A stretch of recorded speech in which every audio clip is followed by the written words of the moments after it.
And sing it with your hands up in the air, freedom. And sing it to the land that we protect, freedom. And sing it to the people, bring them hope, free them. And sing it to yourself, never forget your reason. So sing it with your hands up in the air, freedom. And sing it to the land that we protect, freedom. And sing it to the people, give them hope, free them. And sing it to yourself, never forget your reason. Break free. Thank you. Hi, I'm Megan Kemple with 350 Eugene, and with me is Julia Olson, the Executive Director of Our Children's Trust. Thanks so much for meeting with us, Julia. Yeah, of course.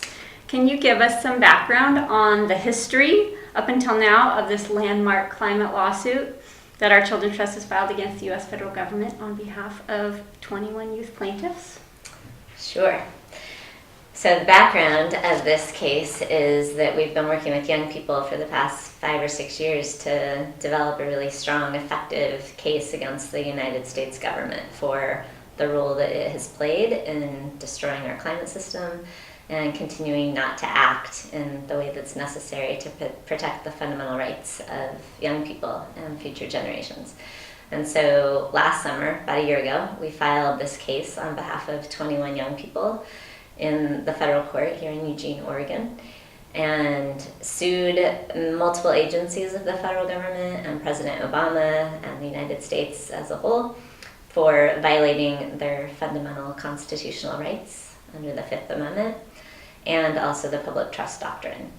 And that case has been proceeding through the court system over the last year.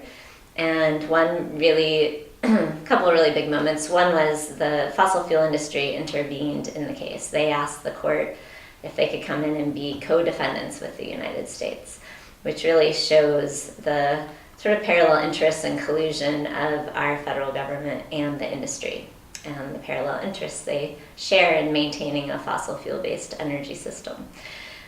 So those defendants are now in the case as well, and both sets of defendants sought to have the case dismissed. And they filed those motions. We had our first court hearing in March of this year, and hundreds and perhaps 1,000 people turned out from the community, thanks to the work of 350.org and other partner organizations, and students and schools and teachers, and to really support the kids in fighting against that motion to dismiss. And we prevailed, which is really exciting. Judge Coffin wrote a great decision validating that these kids do hold rights and they can bring this case and it can be heard by the judiciary. And so now where we're at is there's a special process in the federal court in Oregon where if a magistrate judge issues a preliminary decision, that decision then gets reviewed by an Article III district court judge. So Judge Ann Aiken is now set to review Judge Coffin's decision, and the government has been fighting tooth and nail to have that decision reversed. They have submitted arguments, again, opposing it, and we're going to court on September 13th to re-argue this really critical motion so that the case can then proceed to trial and the remedy that we're seeking for these kids and all future generations. Great. So exciting. It's very exciting. And you must be under quite a bit of pressure to prepare for that. It's a lot of work, but things are going well, and we're very excited for the community to turn out again on September 13th. It will be important for people to again be at the courthouse and supporting the 21 youth plaintiffs. Great.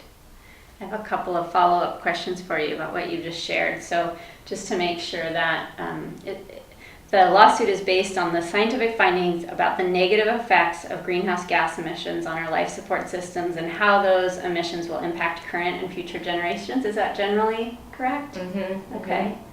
And you mentioned that the fossil fuel industry has joined in the lawsuit with the U.S. federal government. And do you think that indicates that they see the public trust doctrine as a strong legal foundation for the case? Yeah, they intervened because they saw this case as a threat to their interests, their economic interests. And these three trade associations, they represent thousands of companies and the entire fossil fuel industry, essentially. And it's interesting. They saw it as a threat. They also underestimated the claims in this case. And I think they thought it would be easily dismissed, and they were wrong. And their lead counsel, Roger Martella, who actually worked for EPA under the Bush administration, is the lead counsel representing these industry defendants. And he was recently at a conference and also has written some things to industry trade groups saying that people shouldn't underestimate the power of this case and the youth movement and the claims. I'm paraphrasing, but he said industry shouldn't underestimate it, and he's right. And so I think this case is different than what people have seen before, because we're really bringing in a different frame and perspective to these legal violations. We're bringing in constitutional rights. We're bringing in public trust rights. This isn't just about environmental statutory law anymore. This is about basic life support and protecting our inalienable rights. And these kids have real claims, and they're going to be heard. So great. Yeah. The kids have showed a lot of leadership, and I'm sure have had to do a lot to prepare for the hearings and such. Can you tell us how are the kids doing? Just balancing the challenges of being involved with the case and being kids. Yeah. It's a good question. I think these young people hold so much on their plates, in part because they're so engaged. They are advocates for climate justice, and many of them are engaged in youth organizations like Earth Guardians. Some of them, collaborate and work with 350.org, and they work in their communities and in their schools. And so they're out there spreading the word as much as they can, and speaking before the United Nations and government bodies and working at the local level.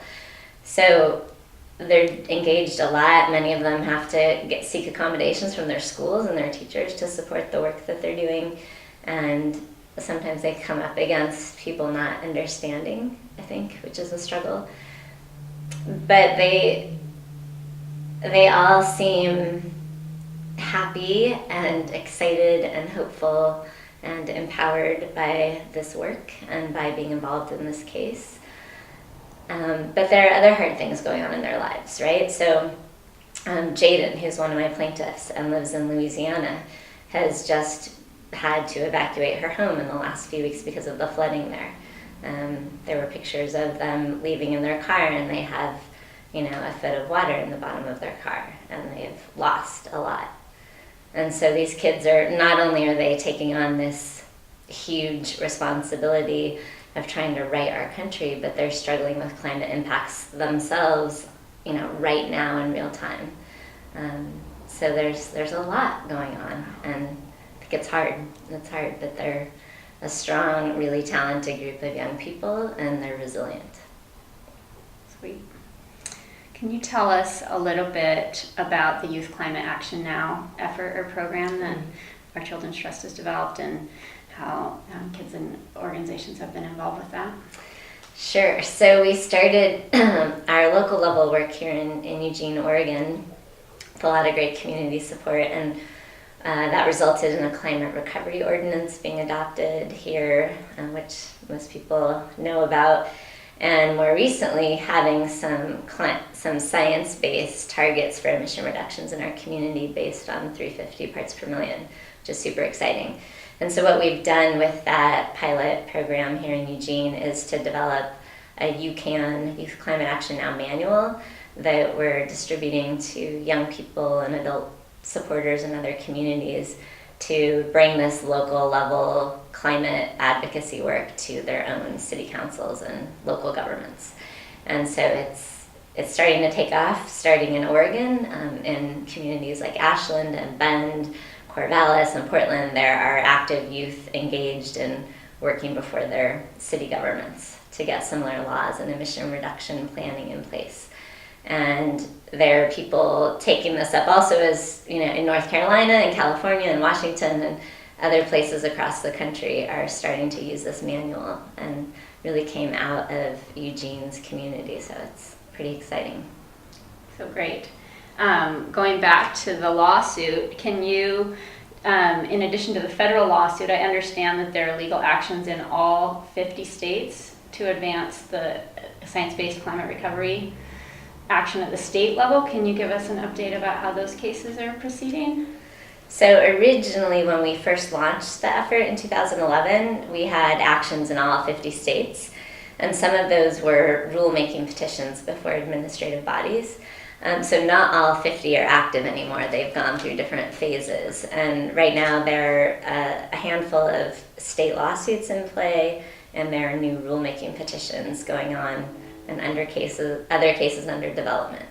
So I'll just highlight a couple. This year we had 2 really big state wins. One was in the state of Washington, where the judge in that case, on behalf of I think there are 7 plaintiffs, ordered the Department of Ecology in Washington to develop regulations that would actually achieve emission reductions to protect the constitutional and public trust rights of the kids up in Washington to a healthy and safe environment. And so the agency is now working on those regulations, and we're fully involved in that process. But it was a really landmark decision in the state of Washington, and we'll continue to hold their feet to the fire. Similarly, in Massachusetts, we had the Supreme Court of Justice in Massachusetts issue a really fantastic decision ordering the state agency responsible for air quality and environmental protection there to similarly achieve annual emission reductions, which their laws require as well. And so our 2 youth plaintiffs and other partner organizations succeeded in that appeal to the Supreme Court of Massachusetts, which was a really incredible win also, and we'll be ensuring the implementation of that decision.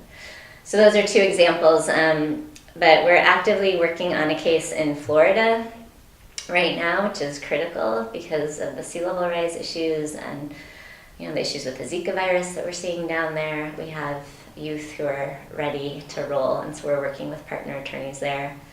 And for Oregonians, the Oregon case, which is in the Court of Appeal, is fully briefed, so all the legal arguments are submitted, and we're waiting for a hearing date. And that will be another opportunity for people to participate here in Oregon, is to come out to that hearing once it's scheduled. Okay. So there's a lot. Yes. And what is happening at the international level?